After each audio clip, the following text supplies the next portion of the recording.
and get them cracking, as it were. Council, you have the floor. Okay, thank you.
Thank you very much, General. I hope you had a good lunch break, and we will proceed, or we'll continue with our proceedings this afternoon. Council, you have the floor. Thank you. Thank you very much, Mr. Chairman. Mr. Witness, I hope you have had a good lunch. Certainly, lead counsel, a lot better than the water chew that is available at our barracks. Thank you. That's very good to know. That's very good to know. So, Mr. Witness, before the lunch break, you were telling us about the conversation between Yahya Jammeh and Abdou Diouf. And you indicated that President Abdou Diouf assured you that Senegal would not intervene in what was an internal Gambian matter. Do you recall that? Yes, certainly. That was the best news so far that we had. And then it reassured us. And then it was very, very, very well received then. You used the word, the best, or the phrase, the best news. Is that indicative of the fact that this was perhaps the last piece of information that cemented the action that was taken by the junior officers?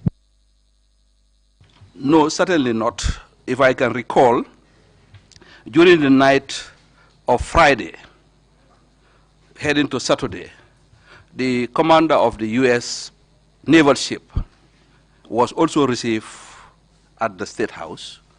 And then I think his message essentially was that there was some pressures from his Washington headquarters to see how he can negotiate a return of President Jawara, and then for us to pursue a means of accommodating him back to Banjul. Can you explain who was present during those discussions? I think, if I can remember well, Lieutenant Yahya Jammeh was present, Edward was present. I am not sure whether Sana was there, but myself was there, and then Captain Samsudin Sar. Who spoke on behalf of the junta? Well, this was a group discussion. I think we listened to him, and then there was various inputs from all of us who are present, because at that time, I wouldn't say there was like no firm this thing order of this thing decision making. So it was a forum. Among the things we said was, yes, of course it is an option that we are open to, and we could negotiate. But I think his message was then that, Jawara to come back, and take over, back institute his PPP regime, which was not acceptable then. Was not acceptable to who? I think those present, we offered to accommodate him back with some sort of arrangement that would be determined through a dialogue or some sort of diplomatic negotiation. The presidency was off the table, correct, from what you have said? Well, certainly at that point, it was not completely off, but it was not something option that was very distinct, how do you call it? Very, very distinct. What word do I use? An option that was sellable at that point. I need clarity on this point. Were you at this point open to Jawara coming back to become president of this country? I wouldn't say yes, I wouldn't say no, but there were some channels of communication that if at that point there was some active diplomacy, I think it could have resulted in a different outcome. But ultimately, the discussion didn't go well because of some threats that we received from the commander. At one point, during the discussion, he stood up and said, if he wants, he can excuse my language, he can fucking put a stop to this nonsense. And how did you respond to that? Well, I think we told him firmly that was outside, the diplomatic protocols that exist between civilized nations, and then his presence in the country was based on a military agreement we had with the United States, and excludes him or anybody of his caliber from, intervening, into the domestic affairs of other sovereign state. Was there an outright denial on the part of those who were on your side for Jawara to return? Outright denial? No, certainly not. What we finally concluded was that he can fall back to his ship, and then in the morning we'll sit over it, we'll sleep over it at night, and in the morning we'll sit, and then we'll designate an officer who will go to the Marine unit and use the radio communication to continue the dialogue. I want to draw your attention to your statement. Do you have a copy with you? I do. Could you take it out, please?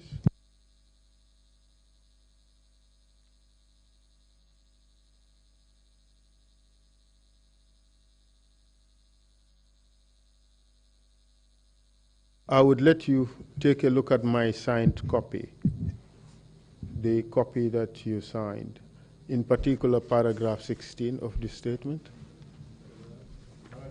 16, 1, 6, yes. Use the signed copy, if yours is not a signed version.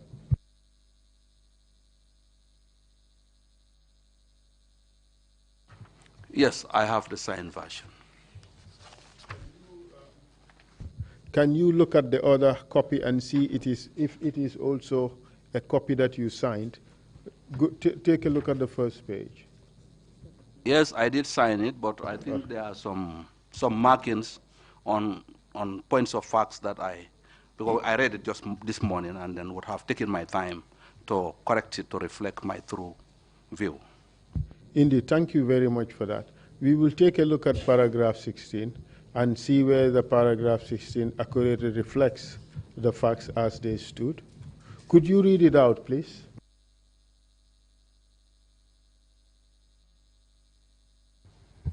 I said, in the recorded, because I didn't write, the statement was taken by your this thing, but what they wrote here was, the following day. Sorry to interrupt you, Counsel, if you don't mind, if you can just tell the witness to read slowly for the benefit of the interpreters. They don't have a copy of the document in front of them. Thank you. Sorry for that interruption. Please read it slowly. Thank you. It says, the following day being the 23rd day of July, the commander of the American ship, whom I cannot recall, was called, and there was communication between the council members and former President Sadauri Jawara. This was in the presence of myself, Major Malingjai, Lieutenant Yai Jame, Edward Singate, Second Lieutenant Sana Sabali, Second Lieutenant Sadibu Hydra. Then Edward was designated to go to the Marine unit to communicate to Sadauda as he wanted to come back as president with his cabinet, but the council said he can only be an elder statesman, which never went well with Sadauda, and discussions ended without agreement.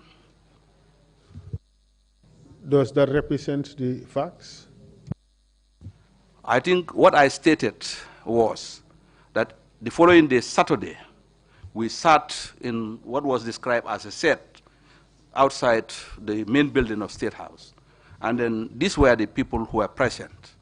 And then we agreed that Edward Singade should proceed to the Marine unit and have a radio communication with Sadauda, and this was the content of what he was to negotiate and the position of the council. And the position of the council was that Sadauda can no longer come back to Gambia as president, but it was open to him to come back as elder statesman. That's correct. Okay. What else happened after that? I think the communication took place, and then the feedback came around 2 or so. And then when we knew that, there was no possibility of, reaching an agreement, a common acceptable agreement, then I think that was the end of our rapprochement with the American ship and the Gambian crew. So ultimately, I guess they must have headed back to Senegal. That was the final straw, was it?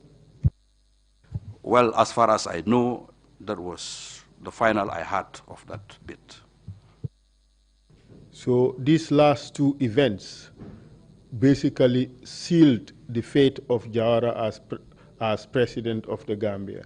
One, that is the response by Abdou Diouf of non-intervention, and the departure of the American vessel away from the shores of the Gambia after it's been made clear that Jawara cannot come back as president. Would you agree? Well, certainly that was the concrete situation at the moment, and I think as realists, that was what sealed the day. Was it this day that you had the interview with Radio France International? I think, I'm not too sure whether it was the Friday or this afternoon of the Saturday, but during those periods, certainly I had an interview with RFI. I stand to be corrected, certainly. You were asked how a government was formed by Commissioner Carr. Could you advise how things happened on this Saturday, how things unfolded on Saturday, the day after the coup itself? I think when the situation came to that conclusion, which I alluded to earlier, then the next logical step was how to set up a government. And then, we mourned over it. I think it was everybody who was present. At that time also, I may say, the 4 council members, that was Edward, Yaya, Sana, and Sadibu, plus myself and Captain Samsudin Sar, you were using what was the private bedroom of Sadauda, and there was a small sitting room. And then adjoined to it was also another room. I guess they said it was for his kids. That was where we sit when we make decisions. And then, the rest would be announced in, and then they would be admitted based on what the situation was, or this thing denied. But that was the free space we were using to make decisions now. On this day, were any special category of people invited to State House? No, what we agreed was that we will form a cabinet, and the cabinet would be composed of the military and some selected, shortlisted civilians, amongst whom were, I think, if I can remember very well, Mrs. Amina Fall Sonko, Mrs. Satang Jao. I guess Satang, we initially shortlisted his late husband, which was then Charles Jao. But when I got there, I think accompanied by Cadet Inspector Abu Jeng, we learned that the husband was not in town. And then, you know, based on the conversation we had, we felt that she was qualified. So I spoke to Satang and then offered him the portfolio of education. And Amina Fall was also offered the portfolio of youth, if I can remember well. You informed Mrs. Jao then that she would be offered a cabinet position for education, correct? Yes, I told her essentially that, you know, among the list of prominent Gambians that we had earlier shortlisted, you know, his husband, his late husband was one. But since at that point, if I can remember well, he was not in town, and then knowing the caliber of her intellectual ability and her background as a teacher from Gambia High School, then we thought she could fill the position. You made the decision, right? Well, ultimately with the input of the council members, as I said earlier on, but the final conversation to get him on board was done by me. Amina Fall Sonko? The same thing. And which other civilian was given a post? I think the sequence may not be very correct, but I think sometime during that Saturday also, I went to the late Swaibu Konate, because he was also shortlisted. With this background in communication, we thought that the information and tourism portfolio could have been handled by him. I went there, and then he had difficulty accepting, but ultimately he accepted us, and then we came. He gave us some mono, we ate, and then we offered him the portfolio. He refused and said, well, that was not his motivation. And then as we were chatting, because we were also, at that time, we also wanted a speech that would announce the broader direction of the council. So as we were chatting, he refused, and then I was, you know, penning down some key points, which after I read to him, and he, well, though not directly saying it's okay, but he said it could make a good distinct start. So you drafted the original version of what would eventually become the speech that was announced subsequently? Certainly, sir. Mr. Konate, of late memory, rejected the position offered to him, correct? Certainly, yes. What were his reasons for rejecting the position? Well, I think, well, he said, one, he was not well. He was just coming, I think at that time he was coming out of retirement, and then had some private business plans, and that wanted the time to do his own thing. And of course also, I don't think he was very distinct to participating in a military government as well. In a sense, he did not want to serve in a military government, in an unlawful government. Well, yes, I think so. Who else was contacted? I think on that Saturday, for the position of the Justice Minister, we also shortlisted the present Vice President, Usainu Dabo, and then I went to his house. Unfortunately, he didn't come out, and then we had no dialogue. So after we persisted for some time, he didn't come, and I advised that, maybe he was not interested. And therefore, I proceeded to the residence of Honorable Fafambai. He refused to see you? Yes, that's correct. And did you see Mr. Fafambai? Yes, certainly I did. I saw Fafambai in his house, and then after introducing our mission to him, I think what he told me was then that, at that point, he had some cash because he was representing a client, either the Standard Chartered Bank or some other client, but he had some cash in his possession, which because of the events of Friday, he was unable to deposit to the bank. And then second, he was also on very advanced preparation to go for some for some visit to the United Kingdom. But in principle, he accepted, but asked us to delay announcing his cabinet appointment until he returns. When we accepted his wish, I also offered that, on the Monday, I would send some soldiers for the conveyance of those cash, and I think it was later done, and then that was it. Who made the decision to approach Mr. Mbai? Well, as I said, broadly, it was the council. But when I was given some sort of a leverage with options, as I said, in this situation, you had one choice, primary and secondary. Like we do in the military, you always have a primary position and a fallback position. You had discretion.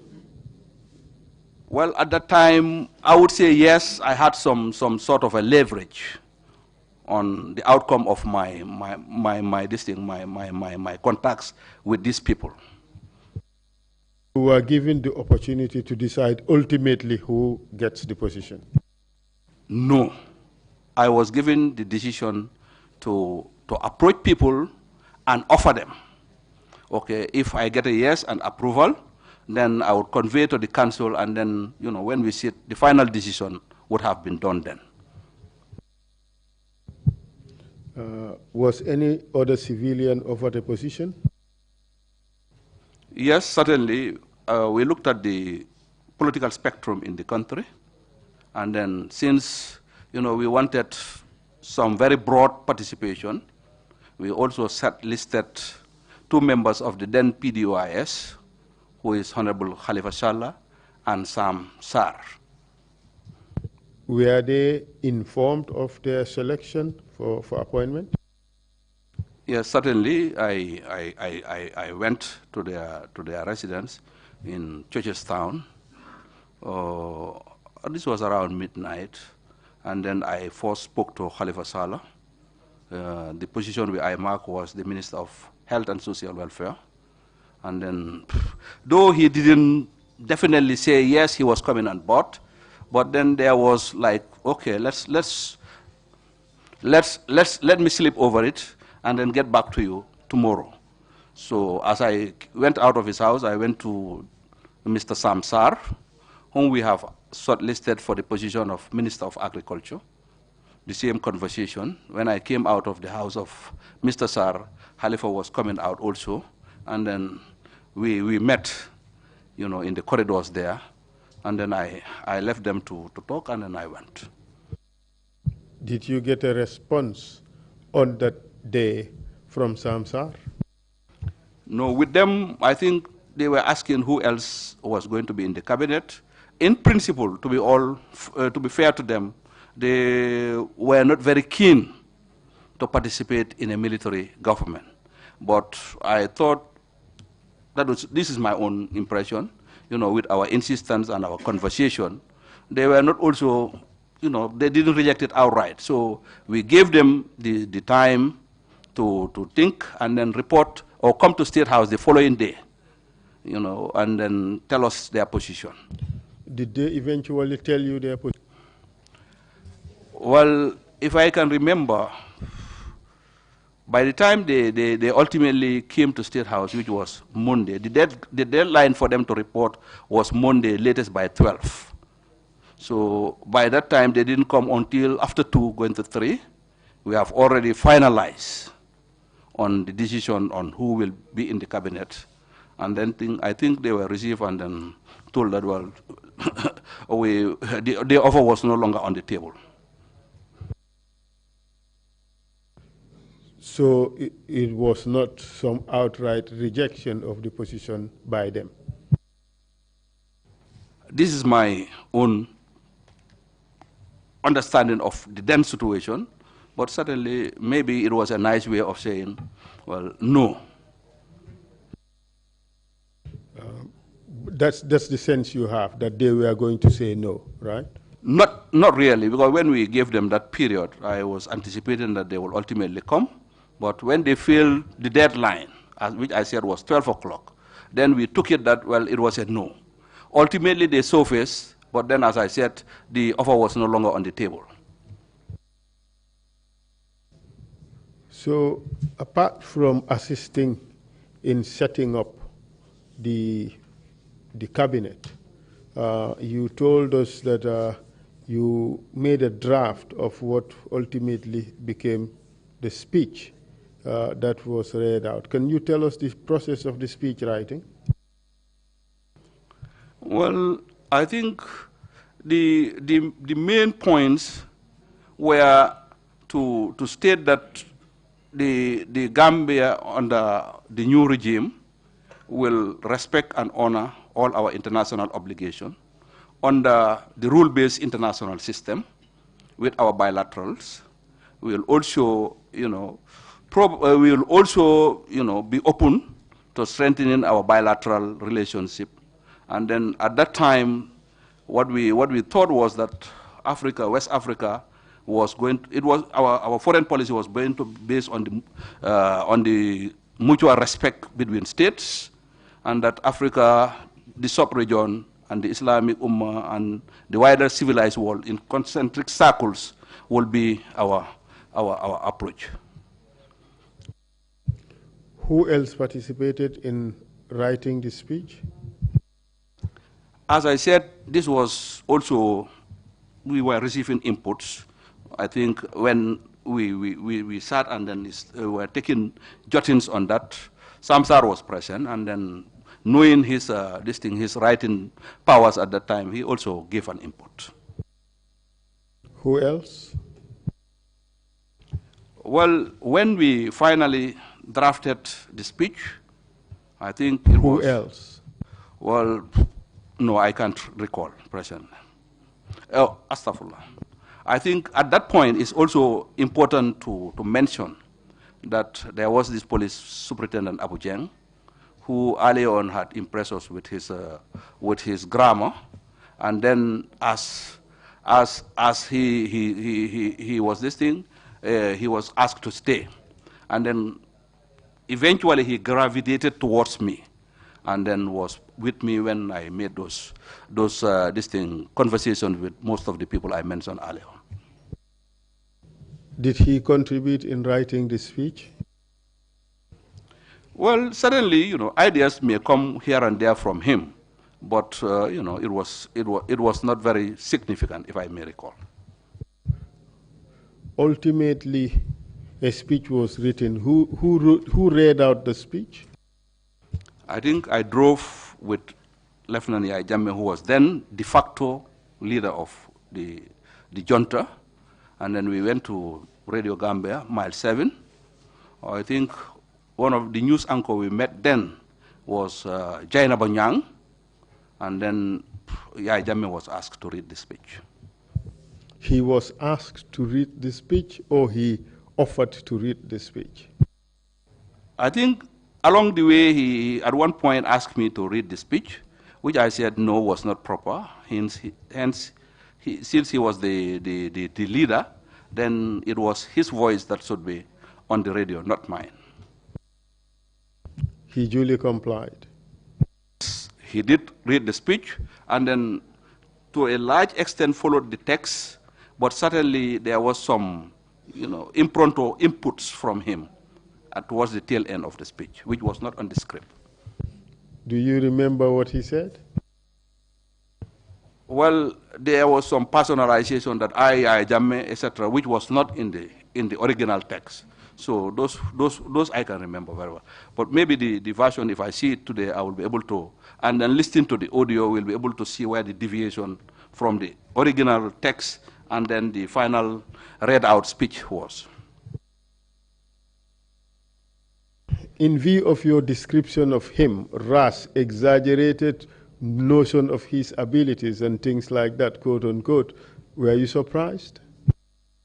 Well, I think to be fair to him, at that moment he rose up to the occasion.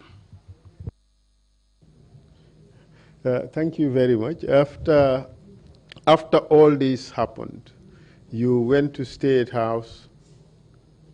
They accommodated you. They allowed you to come in and worked with them. You helped them negotiate with the Americans. You negotiated with the Senegalese government. You helped establish the cabinet and write the first speech for the junta. What happened after all that? I think, if I may remember also, you know, at one point during that Saturday morning meeting, Sirif Mbai and some police officers came. There was also the felt need to establish order, okay, and then to, you know, reactivate the policing of the country. And I think also there was also the need to set back the essential social services back on. And then one of the tasks was that Sirif Mbai was at one point designated to go back and then handle the police. Major Malingjai was tasked to liaise with the doctors. He was a medical doctor, and make sure that the hospitals were up and running. And then, you know, I think the curfew, which was earlier imposed, was gradually also decided that we will relax it to allow people to start a modicum of normalcy in their daily lives. When you first arrived at State House, you were holding discussions on setting up a council. At what stage did they settle the point of the number and composition of the council?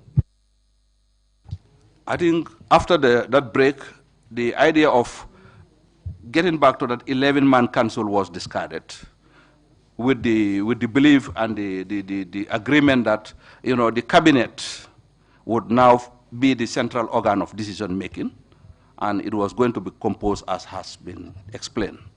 So ultimately, in a military junta, you will also have the core, and then attached to the core is the cabinet.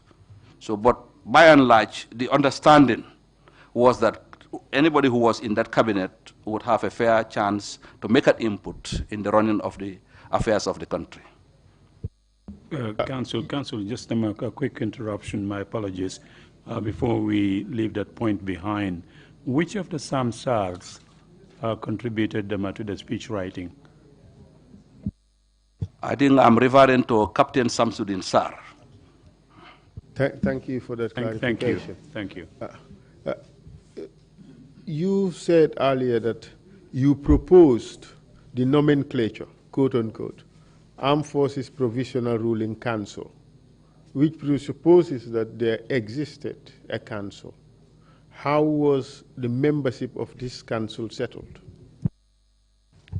I think when we proposed the name Armed Forces Provisional Ruling Council and proposed the number, we didn't agree on the actual names, and the commotion, as I had explained earlier on, arose, and then there was settlement, and the settlement was that we leave the subject of the council to a future time, and then we all went on our various tasks on that particular moment. Then later on, I learned that Edward went to one of the radio stations. Of course, this was not discussed, and then actually stated in one of those radio stations, I think it was George Christensen's radio station, that the council would be composed of himself, Lieutenant Edward Singate, Lieutenant Yaya Jammeh, Lieutenant Sana Sabali, and Lieutenant Sadibu Haidara.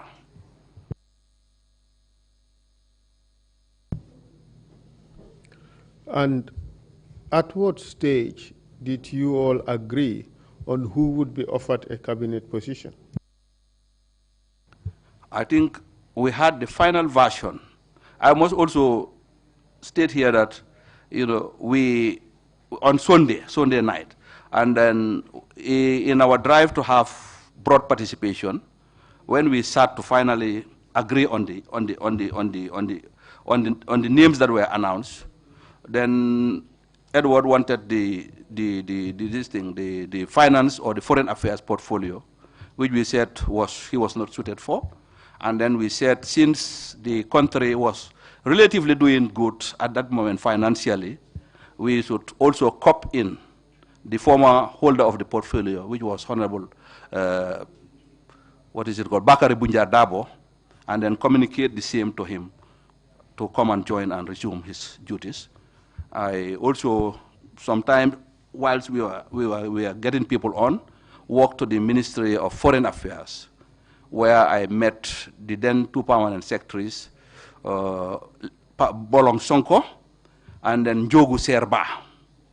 I invited them to come to the State House, so that our ideas was to get a technocrat, a permanent secretary caliber, who knew the intricacies of our foreign relationship, to be elevated to the position of foreign minister.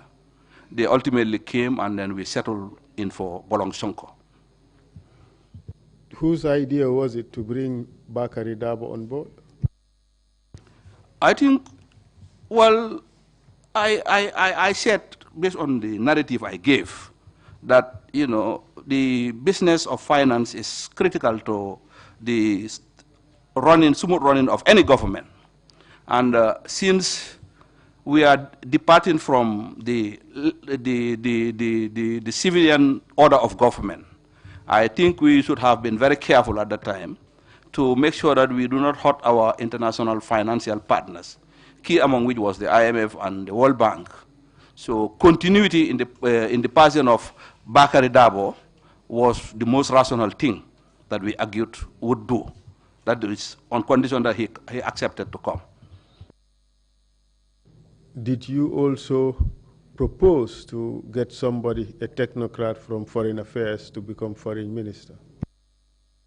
Yes, I stated that earlier on. I said I went to the Ministry of Foreign Affairs, where I met Bolong Sonko and Jogu Serba, and then invited them to the State House. They came, and then when we saw them, I don't think we had an interview with them, but ultimately we settled for Bolong Sonko. Then also we are conscious of the fact that, the cabinet should be nationally representative, at least as far as possible. Whose idea was that? I said, as I was very central in this was one of the conscious things that inform my arguments. In view of what you have just said, you were very central in this. You would agree with me, therefore, that you made significant contributions in getting the AFPRC to get its act together in setting up a new government. That's my perspective. Of course, this was a fluid social interaction, and then other observers would have a different view. But certainly, to the best of my knowledge and my belief, that was what I did. Let's not leave it to conjecture. Let's break it down and agree on what you helped establish. You helped write the speech, correct? That's correct. You helped to identify the civilians who would be in the cabinet, correct? That's correct, with advice and input from the rest. You personally informed them about the offer, correct? That's correct. You conveyed their responses, either agree or not agree, to the junta, correct? That's correct.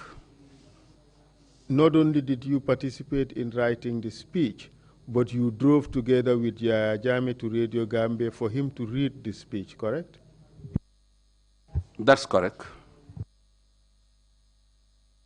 In addition to that, You negotiated with the Senegalese government, correct? That's correct, with the ambassador. You participated also in negotiations with the American captain of the vessel, U.S. vessel that was in Banjul, as at the time the coup started, correct? That's correct.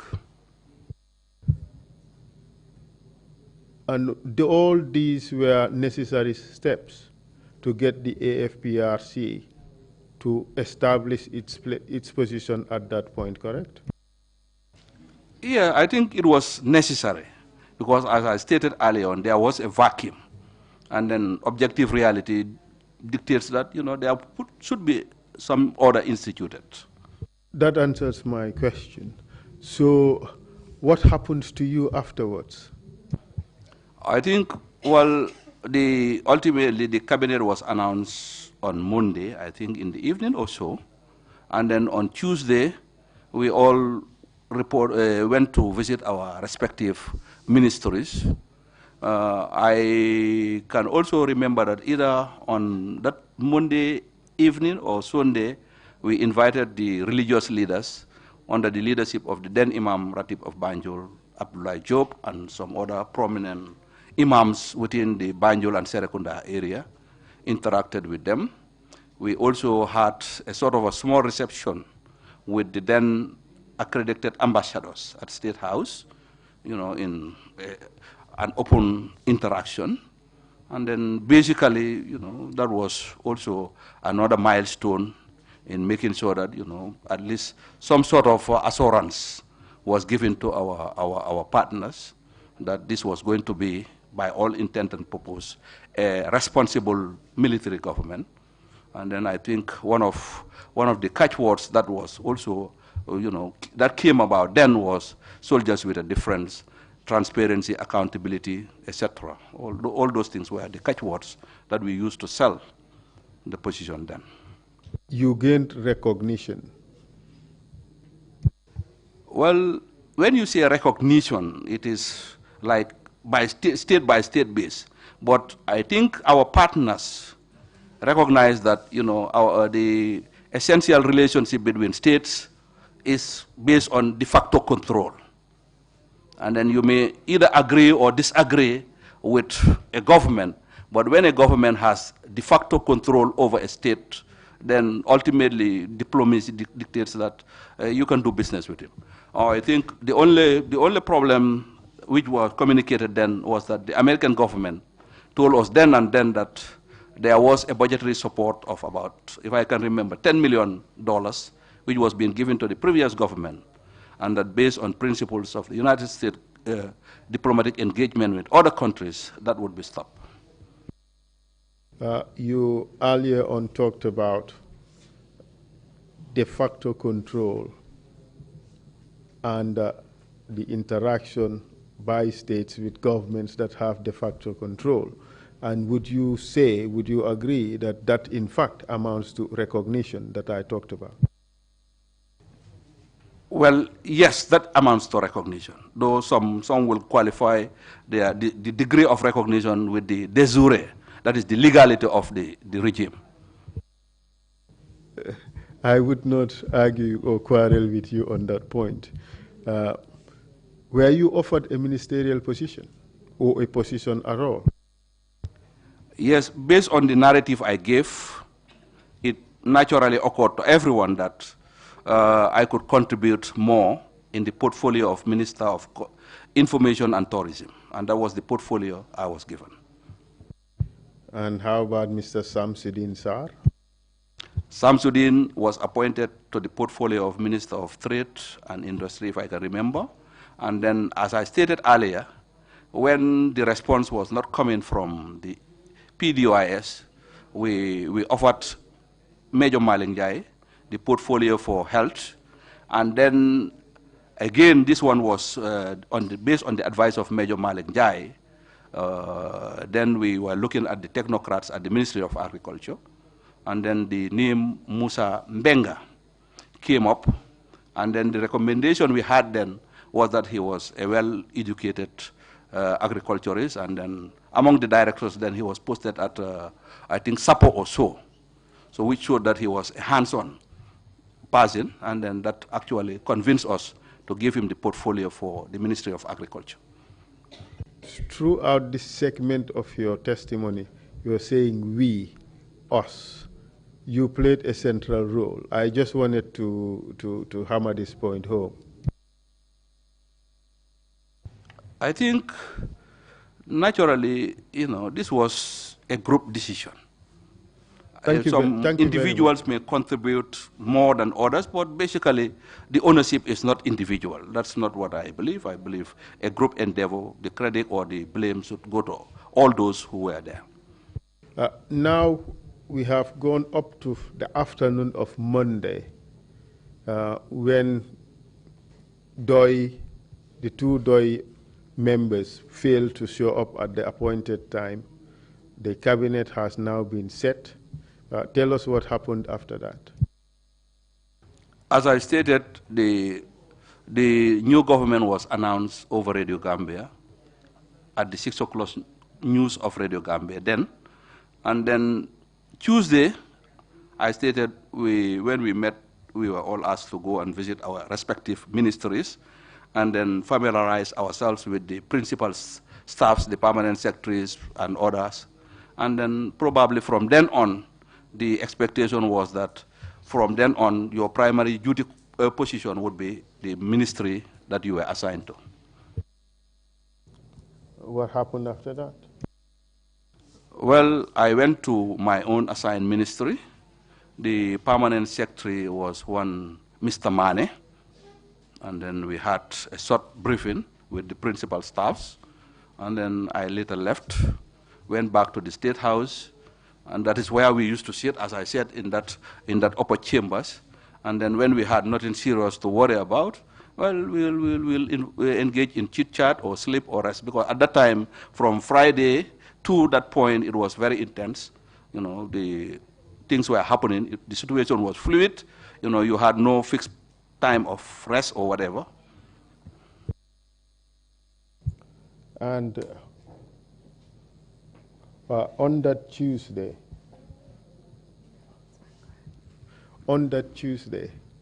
what happened to you?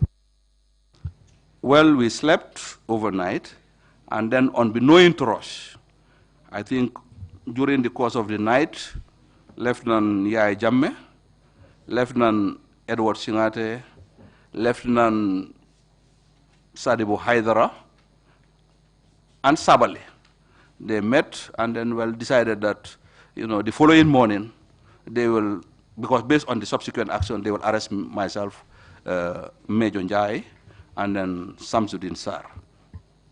Before I forget also, on that cabinet, when we were designating this thing, at one point, the original choice for the Ministry of Local Government was Soiree, but people didn't concur. So when we fill up all the position, on the recommendation of Sana Sabali, Yankuba Toure was co-opted in and given a ministerial position, and later I was told he was also co-opted into the junta. What was the objection against Soiree? Well, memories have faded, but I think it was the general consensus that, by his demeanor and by his character, he was not fit for that position at that moment. Who was the information or that position conveyed to him? No, it was not. He was not present when the decision was made, but, he was shortlisted early on, but when we rejected him, we fell in Yankuba, and that was it. Nothing was communicated, at least as far as I know, to him.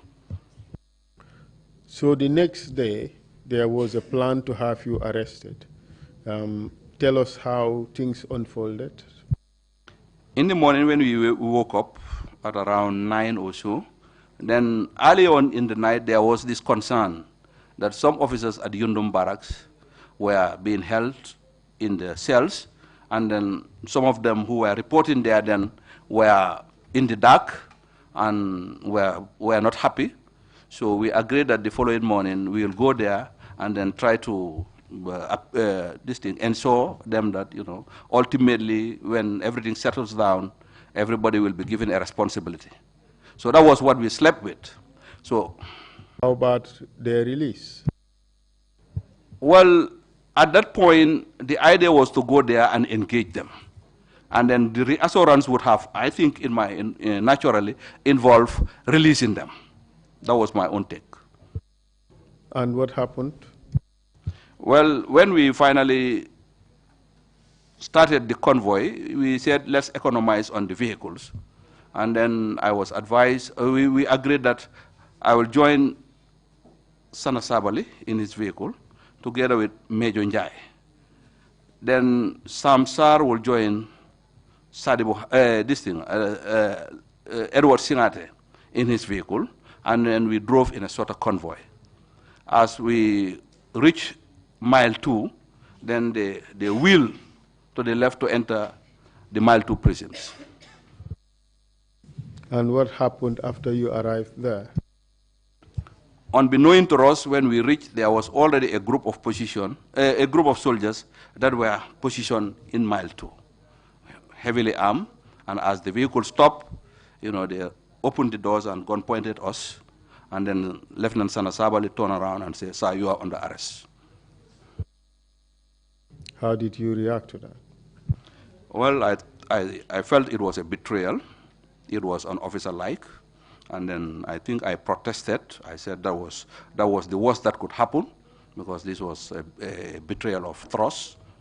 And then I think it could have led to an altercation, but Major Malenjai advised that we should comply and then leave it to destiny.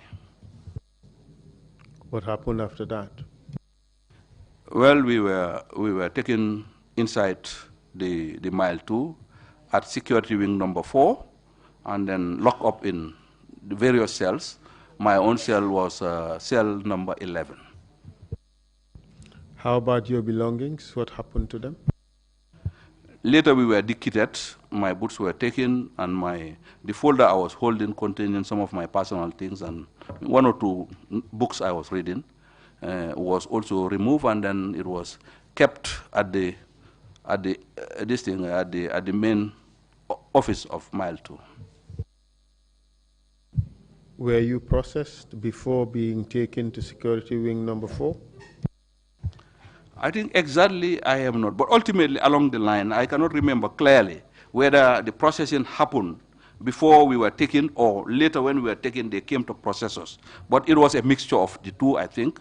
And then we were locked. The aim was to get rid of us and put us in cells, and then maybe the formalities would be done later. Were you informed of the reasons for your detention?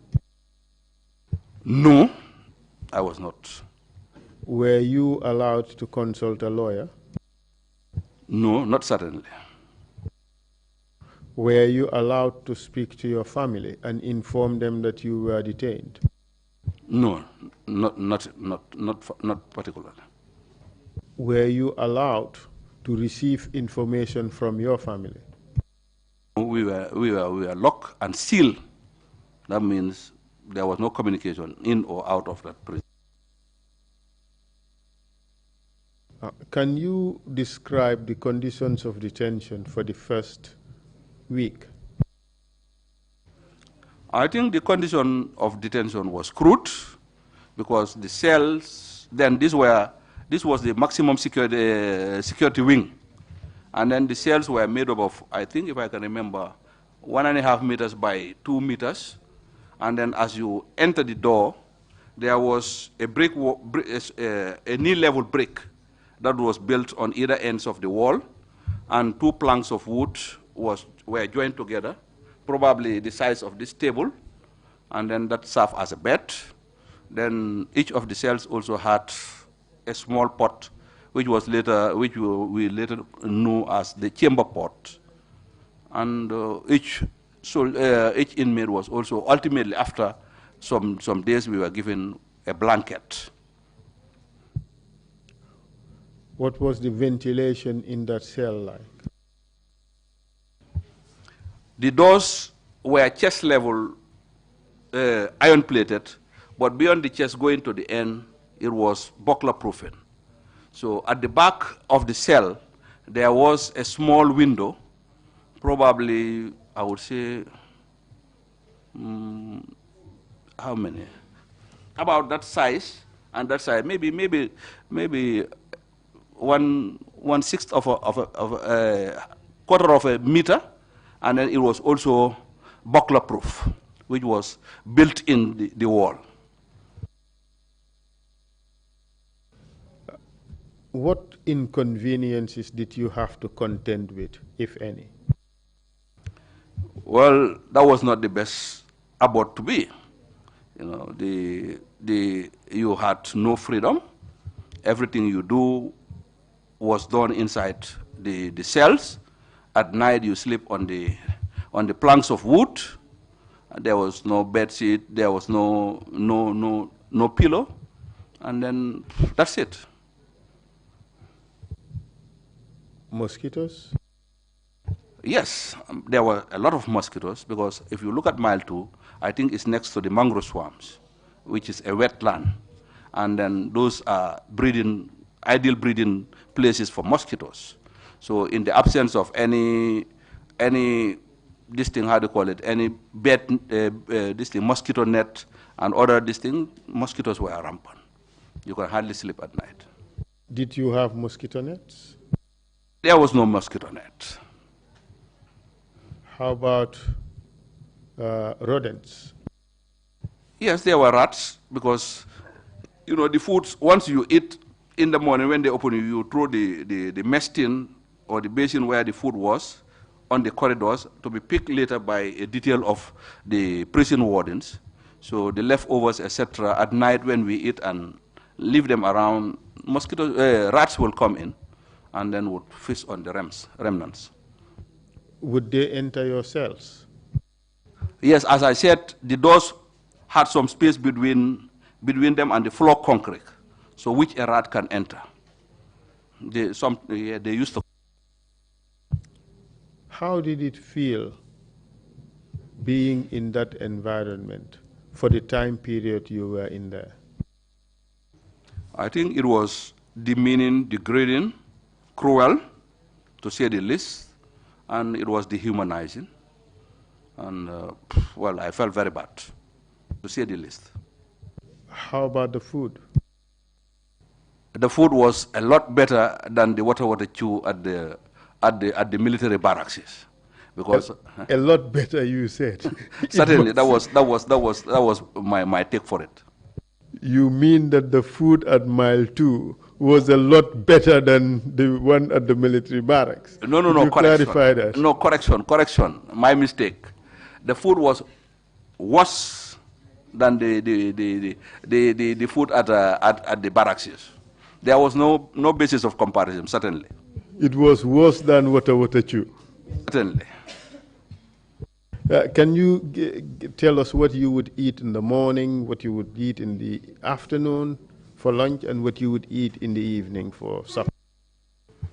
I think in the morning we'll be given a sort of, the name in Wolof is lach, but it's made with, when you pound the kush and then remove the fine flours, the remnants of the grains of the kush would be used to make the porridge, with the course, of course. In the afternoon, there was some rice. And how tell us more about it. I think they would put some sugar. The sugar was never enough, and then it was a darkish, grayish colored porridge. Was it something you had known before? No, certainly not. Coming from the provinces, I think I grew up in a farming background. So lach was one of our diets. But the one we ate there was a lot better than what we had at Mile 2. And then what would you eat at lunch? At lunch, we'll have a chew, sort of, or if it is a benachin, it looks like the proportion of the rice to the oil was barely visible. So you will, if it is this thing fish, they give you. If you divide the kobo, the bunga, into 5 portions, you will have one of that. And then if it is something else, if it is meat, you will have at least a small portion. in addition to the rice.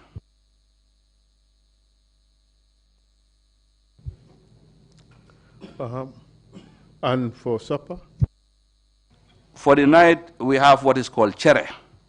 The chere, as I said, was also a mixture of the coarse that comes from the kus and the fine flour. And then they used to use this, what is called, is it a starch sort of, coming from the baobab tree. That the green leaves of the baobab tree was what they used to bind them together. Those who know the process of preparing chere will know that what we call lalo in local language is an essential ingredient in the preparation of chere. So they were using the lalo gui for that. And was it good enough? No, it was the worst of the three that I have described. And at one point, most of us would rather prefer to be given the dry version, which was the unsoaked version. And then the reason was that later on, you could put some water to remove the coarse grains and the harsh particles of the baobab leaves, and have the clean flour of the kus, so that you can eat it like that. If you have milk, you put. If not, that is your lot. That's what you eat. In prison parlance, how did you call it? I think the evening meal was called wet or dry chere. Which one? Wet or dry? I said that. For how about shower? Were you allowed to shower? For the first week of our detention, no. By the second week, then gradually the conditions started to be relaxed a bit. In the morning, the wardens will come and open individual cells, maybe 2 at a time or 3, to go to the toilets, which was at the far end of the building, and then we'll take turns to empty our chamber pots, and then take showers, and then return back immediately to the cell. For how long did you have to remain in your cells each day? As I said, initially we were on the seal. That means 24/7. If they come to give you your meal, they will open enough space to hand you the basin. By the time they come for the next meal, they will do the same and collect the previous basin. So we are completely sealed in the cells. Do you recall for how long you were completely sealed? As I said, the situation was tense at the beginning, and then gradually, within the process of the first month or so, the tempers de-escalated a bit, and then by the time we were 1 month or so plus, then we used to have the morning rest breaks, which is from 9 o'clock to 12, and then we'll be locked again. After 2, when the lunch comes in, we'll eat outside, and then we'll have a rest up to 5, when we'll be locked again, and then that's it for that day. Did you remain in security wing number 4 throughout the period of your detention? No, I think I was arrested on the, if I can remember, 27th of July, 1994, and then gradually we resigned to our fate, and then started to live the conditioned life of the prison. I was there we were living together. We started to interact in the mornings. Early in the morning we wake up, do our prayers, and then recite some versions of the Quran. Yasin was a popular surah we recited daily, both in the morning, afternoon, and in the evening. And then we started to converse across the corridors. Those who were in the same area would talk. And then that was it. So basically, we try to make the best of the situation at the moment. Do you recall the night of September 6th, 1994? Yes, very well. On the night of September 6th, it was a normal day during the day, but by 1 or going to 2, we had strange visitors.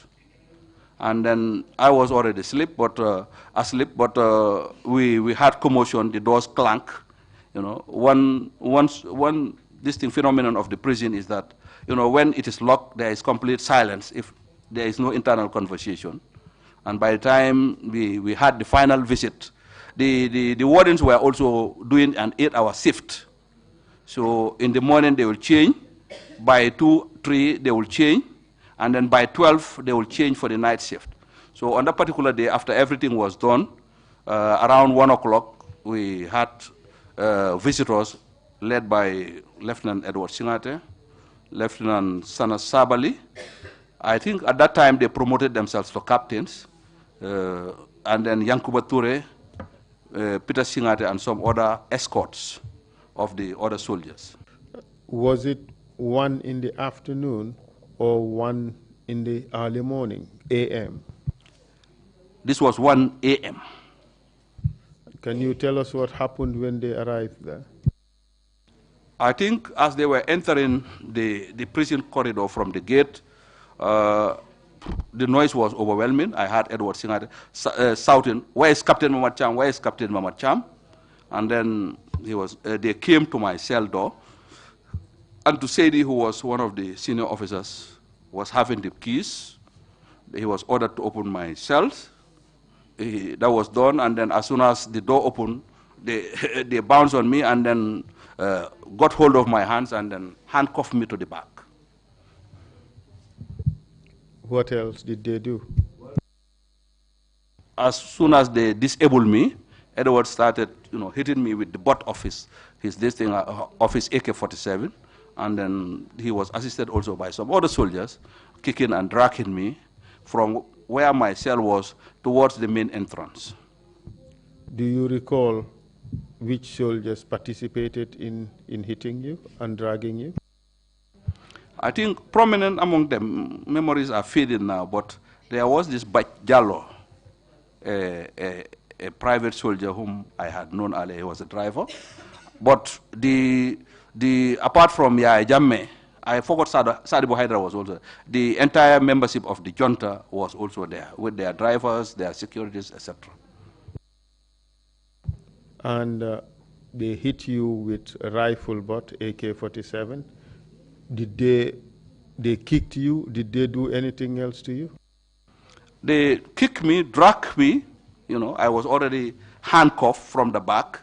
So they grabbed me by my shoulders and dragged me across the concrete to the outside the cell, and then ultimately there was another security wing, which we call security wing number 1, which was about 20 meters or so away from security wing number 4. They took me to the courtyard of that wing, and then again Edward hitting me with his gun, and then torturing, if I may use the word. He fired some shots in the air, and then ultimately he shoved his gun into my mouth. He hit me on the nose, and my nose started to bleed, and then he shoved his gun into my mouth, and then this AK-47 had what he called the safety catch. So he was like flicking it up, down, up, down. The safety catch is once applied on safe mode, you cannot fire. But once you release the safe mode, if your finger unscrupulously touches the trigger, then it fires. So it was a very dangerous moment, a very terrible moment, together with some taunts and some insults, which I couldn't understand why. So ultimately, this process, I think, carried on for the better part of 20 to 30 minutes. Then until at one point, Lieutenant Sana Sabali maybe took sympathy, if I may say so, and said, "Things, you better stop that. Stop it. It's enough." And that was when I was dragged into one of the cells at security wing number 1, cell number 8, the last cell if you enter. And then I was shoved in. The handcuff was released, and I was shoved in, and then the doors were locked, and then they went. You said Singate shoved the mouth of the rifle into your mouth and was playing with the safety catch. Would that amount to Russian roulette, pretty much? Well, it was worse than Russian roulette, because if I may remember also, Singate was at that point very intoxicated. I can sense the alcohol. So anything could have gone wrong at that moment, and then that was going to be the end of me. How did you feel with each release of the safety catch whilst the gun was in your mouth, the barrel of the gun was in your mouth? I think, this AK-47, they fired very rapid. It has two moods. There is the semi-automatic and then the automatic. So as he was flicking the safety catch, it naturally goes to the end, which is the automatic. So if by mistake his finger would have touched that trigger, I would have been dead in some seconds. Maybe a volley of 20, 30 rounds would have been, pumped into my head, and that was going to be the end of me. How did you feel at the time? I felt humiliated. To say the least, that was the worst I expected from Edward, because if I can recollect earlier on, during my appointment as the adjutant, in one of our recruitments, it was my duty with some officers to recruit. We usually make announcements, and then we recruit young Gambians interested to join the army. What we used to do is we'll form a ring, and then we will move from one end to the other, verify the person when he presents himself, look at his qualification papers, check whether he was fit for our own military service, and then we will, once we shortlist you from that crowd, you go into the center, and there are other officers who will take your details. Edward and his brother happened to come in one of those recruitments, but I think they came late, so they were outside the ring. So towards the end of the recruitment, they walked from outside the ring and come in. They were, of course, not like natural Gambians, because they were half-caste. So they presented themselves and said, "Sir, we want to join the army." I asked whether they were Gambians. They said yes. Their father was a Gambian from, I think, Woolley, who at one point went to the United Kingdom and married a British national. But later on, in their distinct, they returned back and did their high schools here, and then presented certificates, I think from St. Augustine High School, but they were GCE, O and A-level certificates. And based on that and the selection criteria, I think, and since they were Gambians, we coopted them in. So to me, personally, I don't see any reason why Edward, would change his approach to me. And then, as I have narrated earlier on also, when we went to the State House, me and Jatta, based on what he told me, I thought then this was an officer who, despite the fact that there was difference in rank, but still have some respect for me as an officer. And that was why, when I stated earlier, when they ultimately told me their problem and then the situation that was at hand, I butch in and then say, for the interest of my country, for the interest of the nation, I had no other option but to seize some order. So when the betrayal came and we were ultimately arrested, I was surprised, but naturally I was not saddened, because in the history of soldiers in this sub-region, betrayals had happened, in countries where militaries intervene in the domestic politics of the country.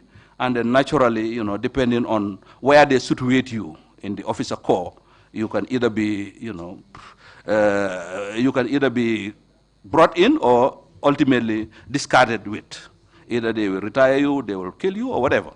So when they arrested me, I said, well, that was the best what happened to me, so I resigned to my fate. But to say that they will descend to that bestial listing, how do you call it? Bestial and crude, insincere level, and come in the middle of a night, to torture and then even threaten to kill, an officer a senior officer who at one point in your career had, in one way or the other, helped in some way or the other to make you what you are, was a big disappointment, to say the least. After you were shoved back in a cell What happened? I think later on I heard another sound, another cry. Then they brought in Chongan. The same order that I went through was meted to him. And then, volleys were fired. I was not present on who did this time the torture on him, but maybe it could be any of the juntas. And then after the same grueling, he was stuffed in a cell which was 3 or 4 cells apart from my own. And then the same thing was repeated for Warrant Officer Class 1 Babukar Jeng, if I can remember, who was called RSM Jeng. What was the condition of RSM Jeng as at this time? His physical condition? Early on, I think he was involved in an accident. And then at that point, he had a medical band on his neck. I thought, if I can remember very well, after the car accident, he was taken to the UK or whatever, and then according to my information, there was some metal screwed back to get back his neck.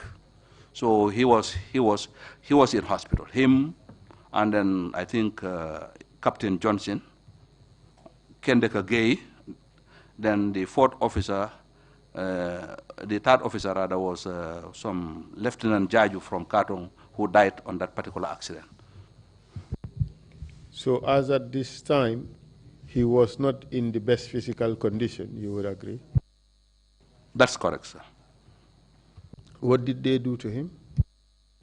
I think the same torture that was meted out to me and then to AIG Chongan was meted out to him. And then finally he was soft in the last cell number 1 of that 8 cells in security wing number 1. Did they also fire a volley of shots this time? Yes, they did fire a volley of shots, and then it was the same. It was a pre-planned, rehearsed, probably, operation. And then the same thing was done to each of us. And then after him, they left. Finally, the wardens locked the main entrance, and then that was the end of the night's operation. You said you were injured on your nose. Were you bleeding? Yes, I was bleeding very seriously, because if you look at the nose, there is a hard cartilage in between the 2 holes. So by the time he hit me with the butt here, one of the cartilage dented to this side, to my right side, and then there was blood oozing. He also hit me without thinking, indiscriminately, and then some of the butts was on my head, my body, everywhere. So I had some bleedings. Do you know whether any one of them was stained by the blood from you? Yes, I think Edward was doing my own torture, so naturally my blood would be stained on his hands.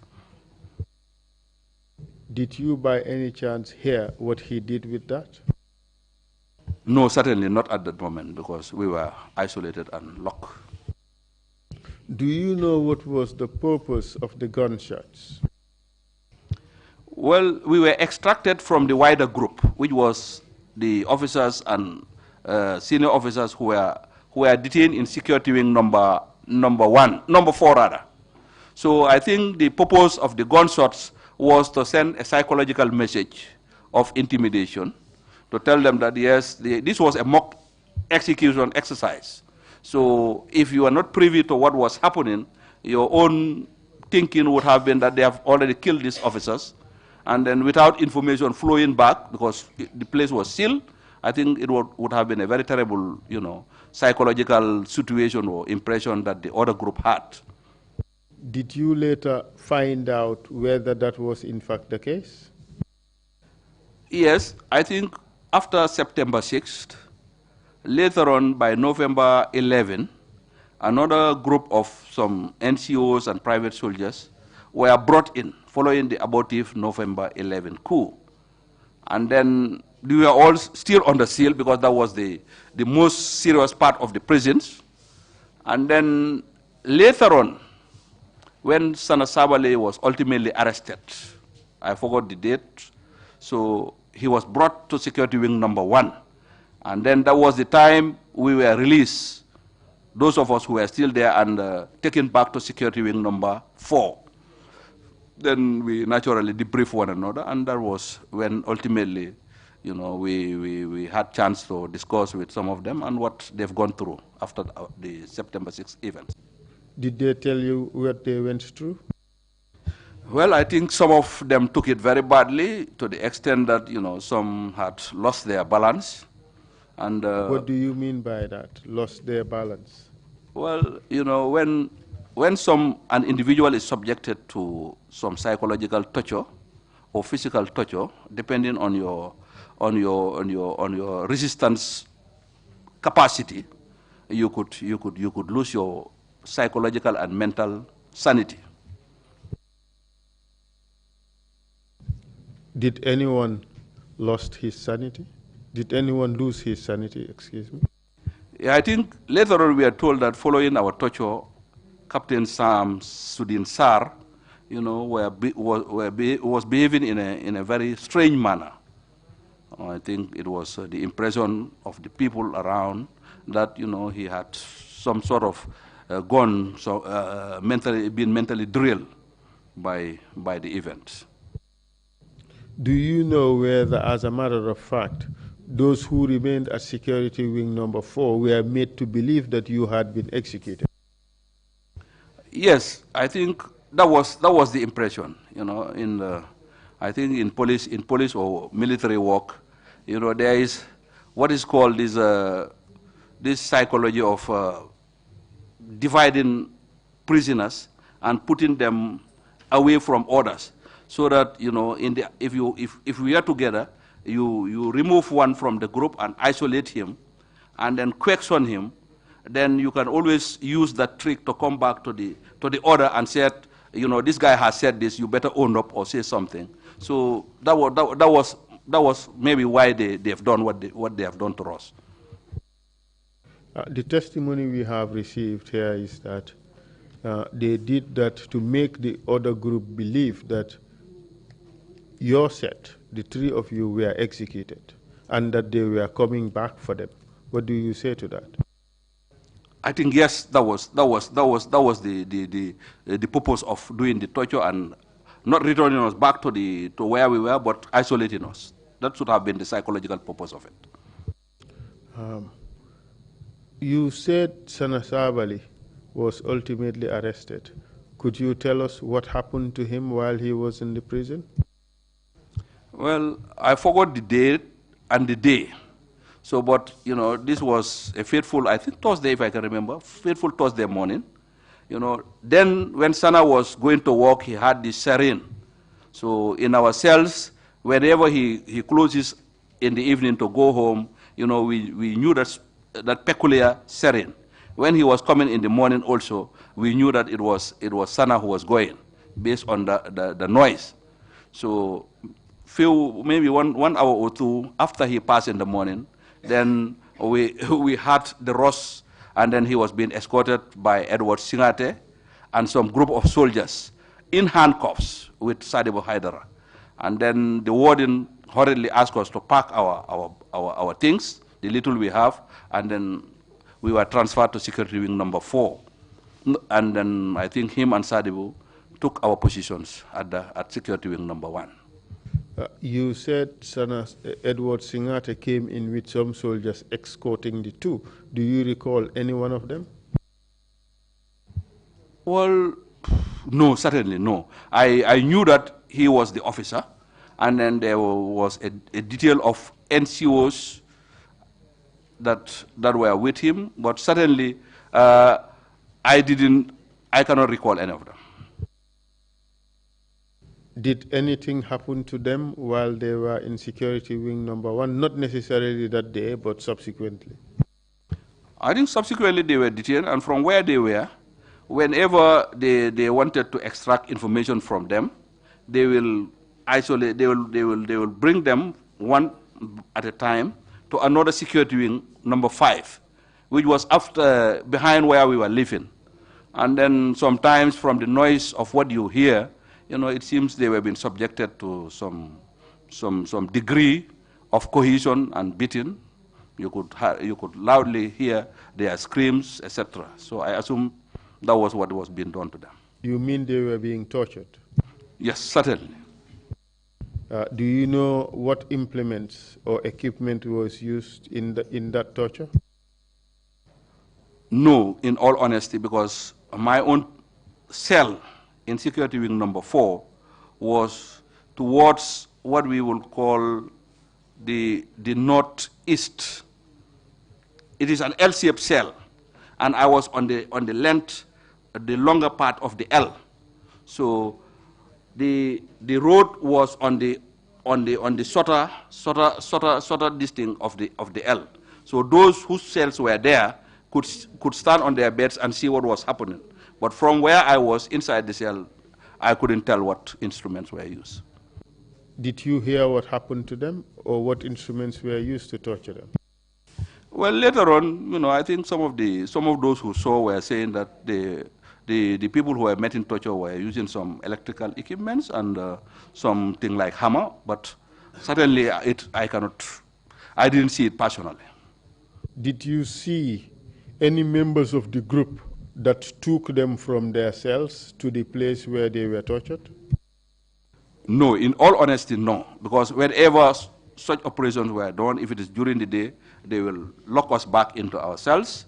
And then, as I said, only those whose cells were by that route would see what was going on. Did you hear which names were being mentioned by those whose cells were located in a position whereby they would see who was involved? Well, in all honesty, no. At what stage were you released? Mr. Chairman, perhaps I have still a few questions. Maybe I'll ask for 10, 15 minutes. Thank you. At what stage were you released? I think I was released after 27 months of detention, around October, if I can remember very well, 1996. What did you do after your release? After we were released, we were taken to the Army headquarters for debriefing. And in our particular case, I think we were debriefed by the then Army commander, who was then now a colonel, the same Babukar Jatta that I mentioned. I think he was also assisted by then Lieutenant Colonel Sam Sar, who was released earlier than I. And then I think there was also, if I can remember well, either Lieutenant Colonel Pamudu and some other officers at the Army headquarters. Were you asked to do anything? Well, we were told that it was an unfortunate event that happened. And then as soldiers, well, according to Babukar, they regretted what happened. We should go and take 1 month leave, 1 week or 2. And then after that, we should report back for further briefing. Ultimately, when we went for the briefing, I think, I was called aside by Colonel Samsudin Sar and advised that, the usual thing to do now was to write an apology letter to the then chairman chairman of the junta, Yaya Jammeh, and then see whether I will be reinstated. I told him I will never do that, and then if it means for me to be retired from the army, I would rather prefer retirement than to apologize for a crime that in my own conscience, free conscience, I had never done anything wrong. So that was the end of it. I take it from that answer that you did not write the letter. Certainly not. And you are not reinstated? Certainly not. I was never reinstated. I was ultimately retired as a captain, and then after some month or 2, I was paid my gratuity. And when I went back to civilian life, I used the money to buy a gele and invest in a small shop, and that was what I was doing to earn a living. Did you ultimately find employment? Yes, after some time, I was stated that, when I was released, ultimately I became, what I would call ostracized, if not spoken openly, but the norm in the country was that at least in government I will not have a job. So ultimately, in 1999, I bought a paper and saw an advertisement from the Gambia Ports Authority for the position of an assistant security manager, which I applied in, and after some time, I was called for an interview. After some times, I think somebody from the ports came to my house and dropped an appointment letter. And you worked with the ports, correct? Yes, I worked for the ports as assistant security manager. Then by December 1999, Colonel Babukar Jatta called and offered that they had these openings at UNOMSIL. This was a military observer mission in Sierra Leone, and then they wanted me back on secondment to the army to go on that national duty. Did you go? Yes, I went in, and I was reinstated for the purpose of that mission as a lieutenant colonel into the army. We spent the whole of 2000 in Sierra Leone. I think I was, because of my rank and my experience, I was made a team leader. I served in Lungi and at the Cockrills Barracks in Freetown. Did you happen to attend another peacekeeping mission? Yes, after that, again in 2004, precisely May, I was recalled back by the same Babukar Jatta to head our observer mission to UNMIL in Sierra Leone, in Liberia.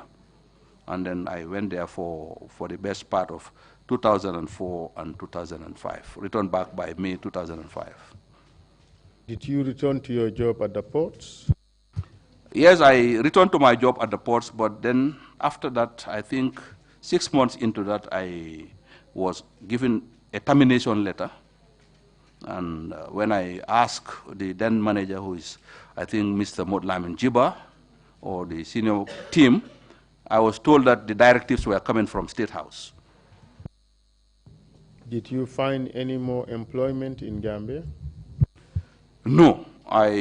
Then my reaction was then that the port, according to my understanding, was supposed to be managed by a board of directors, if I am correct, that were independent people appointed, and they have their own terms and conditions of employment. And that certainly, in my own understanding, it shouldn't have been the right of anybody to terminate, somebody who had not done anything untowards. And certainly, if it was also to come, it must have been internal. I made that representation to the ombudsman. They made some findings, and ultimately wrote and said, they were told that the directives were coming from the office of the president, and that they had no powers to review or to investigate decisions made by the president. So I never had any other employment in the formal sector. How did you feel about the response? Well, I think it was not fair, in all honesty.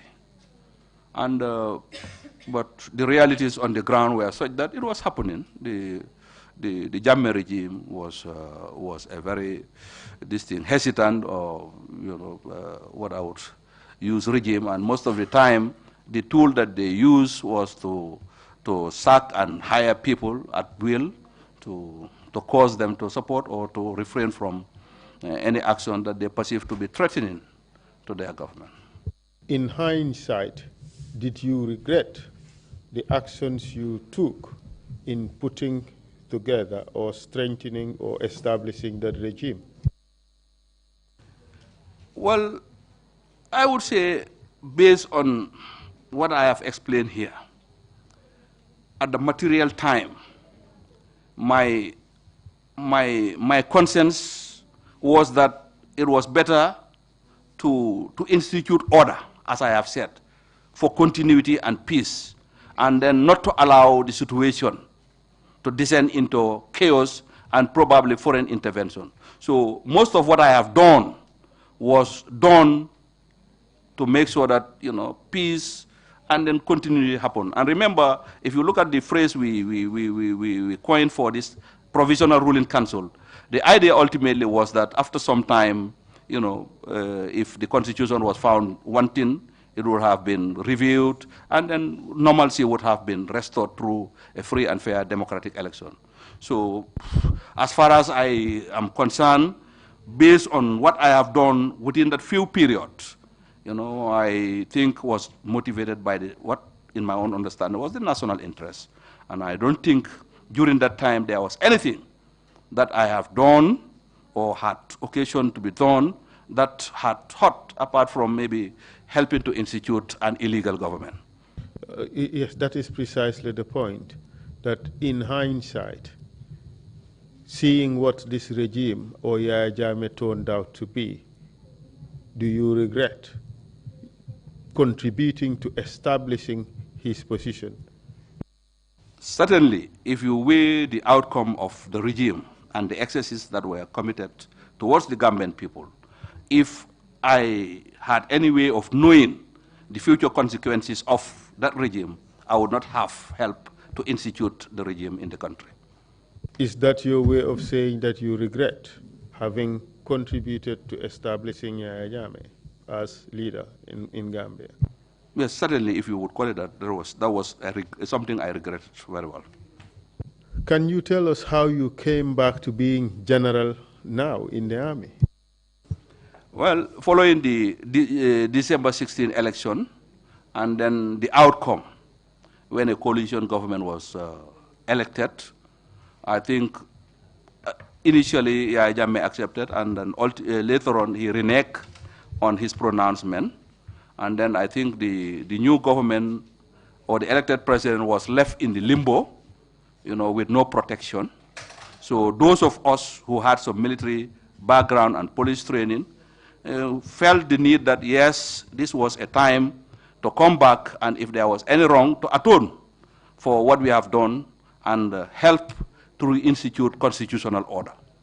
So we gathered back to his residence, where he was then in Burfoot, I think, the tough listing, and then quite a number of us, amongst which were President Colonel Turo Jaune, Major Mane, Lieutenant Yaya Damfa, and so many other officers, patriotic officers, and both serving, some of them were serving, and other police and security officers came together and provided a seal.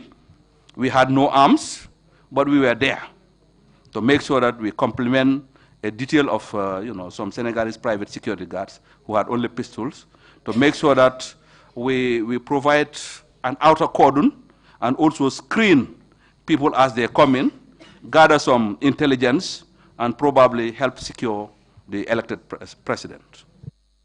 Were you rewarded for that role? Well, ultimately, after the swearing in, and then I think a new chief of defense staff was appointed. Well, I think they had it in their wisdom to reinstate me into the army and promote me to the rank of a general with the appointment of Commander Gambia National Army, which I am very grateful for. Thank you for that information. In between the time you came back from peacekeeping and the last election, were you ever arrested? Yes, I think in 2006, if I can remember, there was an alleged abortive coup of Nur Chang. So in the immediate aftermath of the coup, there were a group of soldiers that then I was living in Kololi, where we call Johannesburg, So at night, this fateful day, they came, I cannot remember, but maybe a Tuesday or a Wednesday, surrounded my house and then arrested me. Said I was needed at the State House. This was around 8, 9 in the evening. I cannot remember, but I think the lieutenant colonel who led the coup was some Lieutenant Colonel Jiba. They call him Jagait. Presently, he's serving. I think he was later demoted to a rank of a captain. And then they drove me from my house. When we reached mile 2, they wheeled again. And then this time they put me in security wing number 5. How long did you remain at mile 2? This was, I think, Wednesday or Tuesday evening. Then Thursday, Friday. On Saturday in the morning, we were taken to the then National Intelligence Agency's headquarters, and then we are subjected to some interrogation.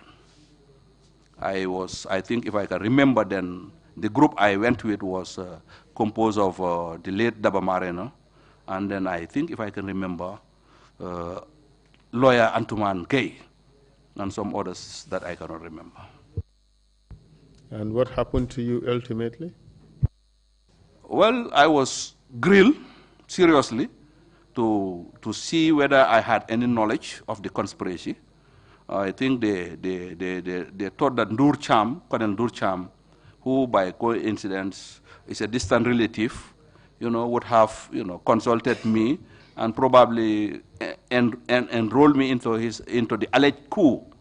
So at that time I was doing my BSc program at the University of the Gambia, and then I had no idea of what was happening. From my house in the morning, I go to UTG, and then I had no knowledge of what happened. And ultimately, I stood my ground. Of course, it was very threatening, and then insinuations were high. But ultimately, they realized that the truth was what I was speaking. And then on Saturday, I think if I can remember, Saturday morning, Sunday, Monday morning, I was released and sent back home. And in this position as general, do you work with somebody known as General Martin? Yes, there is General Raj Martin, who is at the Joint Services Headquarters. I think his appointment is the Inspector General of the Armed Forces. Yes, he's there. Did you see him amongst those who came to torture Sana Sabali? In all honesty, at that time, I didn't know Martin. I had no prior interaction with him. So the group that came to torture this thing, how do you call it, came to torture Sana Sabali, he may have been there, but certainly, in all honesty, between me and God, I cannot say that he was among them, because I didn't see it. Thank you for answering my questions. Let me give you the opportunity to say your views and concerns as a victim, and what you think can be done to take our country to the next level we want it to be. Make it as brief as possible, because the commissioners too may want to ask some questions. Thank you very much. Thank you for the opportunity, and as has been maintained in the line of my argument throughout, in my training and my conviction, inner conviction, I had always believed in justice. I had always maintained a very balanced approach to situations. I am pragmatic by nature, and that informed the choice of actions I have taken. Ultimately, I believe that, civilized people should live, in an orderly, civilized manner, which is fair and open. So, having said that background, I wish to use this opportunity to thank the TRRC for giving me this forum to explain to the Gambian people my role and contribution to the historical July 22nd events and its subsequent impact on the course of our social, political, and economic history. I sincerely want to tender my heartfelt apology to my fellow citizens if I have inadvertently hurt or occasioned the hurting of anyone through my remarks, directly or indirect actions, consciously or otherwise, to forgive me.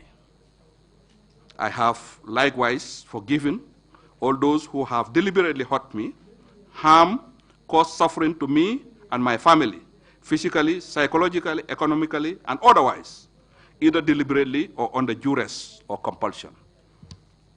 By the same token, I wish to appeal to all Gambians to listen with open hearts and serene minds to what I know will be harrowing stories and testaments that will come out during the course of this TRRC sittings and hearings, which will bring some disturbing revelations of the various abuses, atrocities, etc., that were committed to innocent Gambians during the past 22 years of misrule under the AFPRC and then the APRC Jammeh regime to innocent citizens.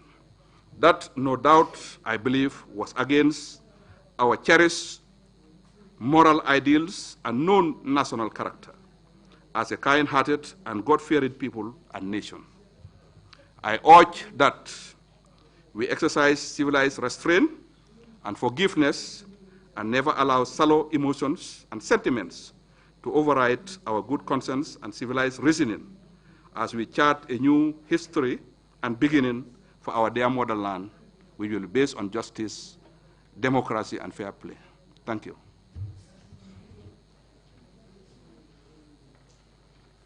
Mr. Chairman, the witness is yours. Thank you very much.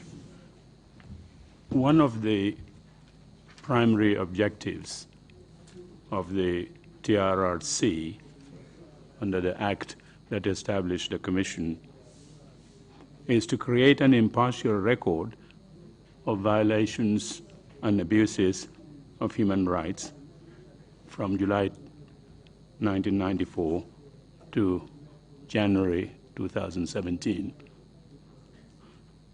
General Cham, you agreed to come and assist us in the fulfillment of that objective.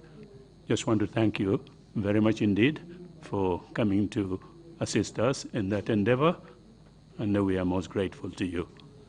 Commissioners, if you have any questions, please indicate. We'll come to you. Commissioner Jones, please.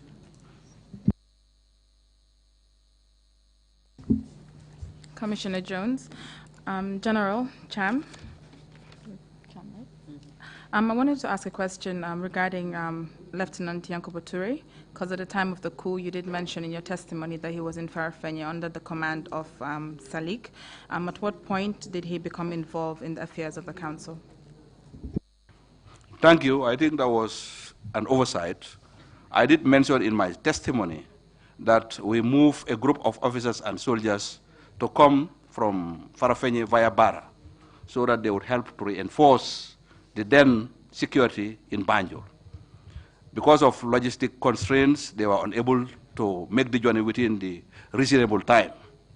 I think according to what I was told later, by the time they get to Bara, the ferry was not closing, there was no means of crossing them to Banjul. They had to use their initiatives, negotiated with those local Bara boat people, and then in small groups were ferried in those boats to Banjul. So ultimately, they reported to State House on the Saturday morning. Okay, at that time, the day was already called, and then when they reported, they met us sitting in our that meeting under those tents in State House. So when Sam Jiba, who was the commander, reported, I think the other members of the council then said they were not needed here, and that maybe they would have been leaving a security vacuum in Farafenni, and that they should mobilize the group again and go back. At that point, Lieutenant Yankubu Toure came to where I was sitting and asked me whether I can intercede for him to stay, which I did. We ultimately agreed that him and Lieutenant Wilson Jatta should stay and help in mobilizing the security around the State House.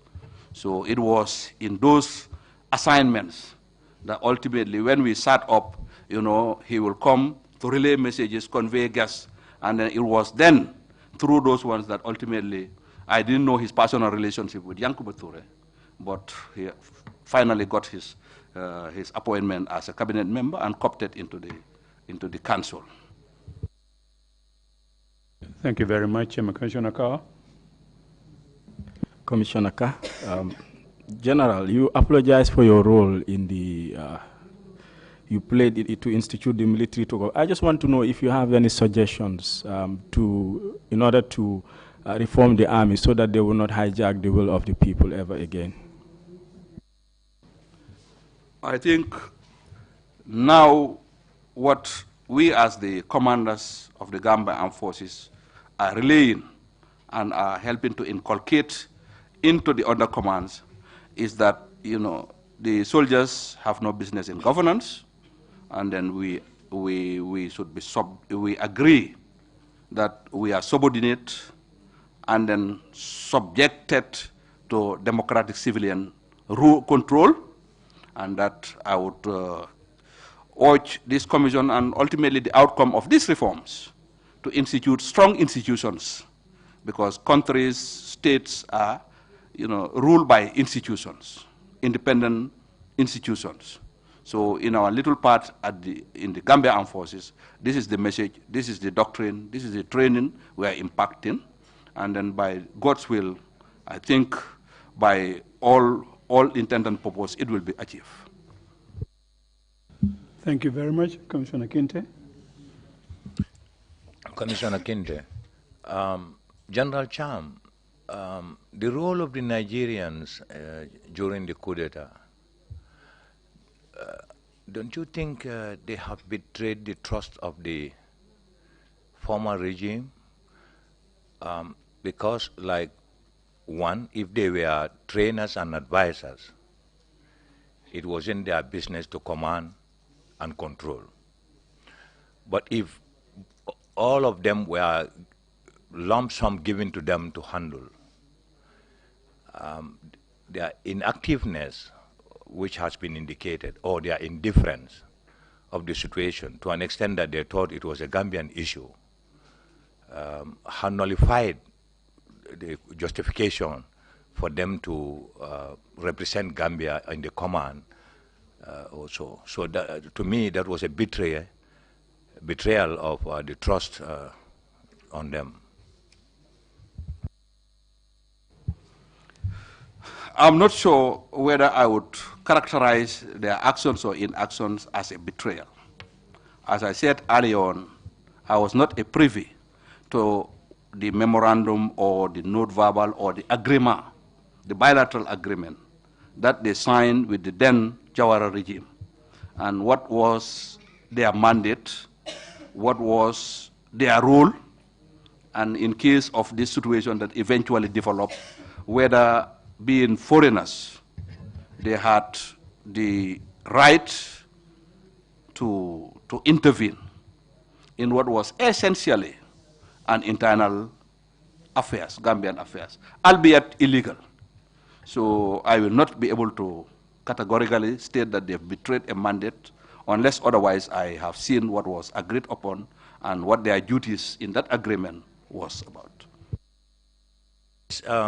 Why I said this, if they were supposed to command the Gambian army, there should not have been any point that they declined that role at any point, even though they will have to be courteous in how they go about it, but not decline. Well, in our military literature, there are different categories of appointment to command with limitations. If, for example, in international operations, a group or a detachment of, let's say, Gambian soldiers are attached to another foreign army, specific guidelines and rules are laid on how they can be employed. So that is why I don't want to categorically state here that they've betrayed, unless we dig into the agreement and look at the specifics of what their role, apart from being the visible commanders, was in terms of crisis. Then and only then can we answer your question. Thank you. Any further questions from the commissioners? If not, we would end our proceedings today. We come back here tomorrow morning at 10 o'clock. Again, General Cham, many, many thanks indeed. Thank you. Meeting is adjourned.